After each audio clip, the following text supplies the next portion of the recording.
Well, the Prime Minister himself has accepted it. With widespread job losses comes the prospect of the unemployment rate reaching a staggering number.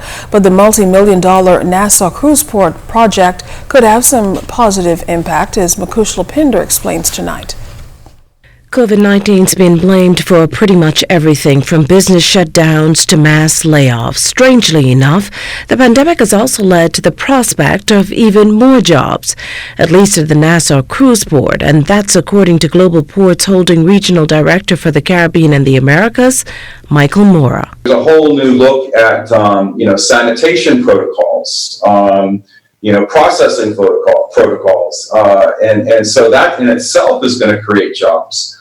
COVID has been very destructive around the world.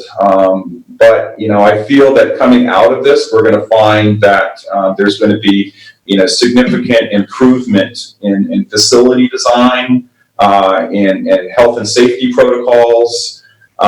Everything from when I travel on an airplane, whether I'm on a cruise ship, whether I get on a passenger bus. It's always going to be the first and foremost will always be the health of the passenger and the health of the people that are engaged in that particular service or business. This in addition to the thousands of direct and indirect jobs the phased downtown project will spur. Because we're dealing with something that's very specialized, because you're putting a $1 billion asset in the form of a cruise ship alongside, you need to make sure that you're not only satisfied with the contractor that you're working with, and the engineering firms that you're working with, but you need to make sure that your customers are as well, which obviously are the cruise lines. But they are required to employ at least 80% of everyone involved in that particular project is going to be Bahamian. When we look at the upland work, which is the land side part of our project, as I mentioned, with those works starting in the first quarter of 2021.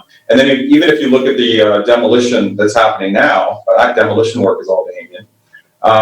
You'll find, so it's estimated that there's probably 1,000 jobs that will come out of the construction part of this project. For the ZNS News Network, I'm Makush Lopinder.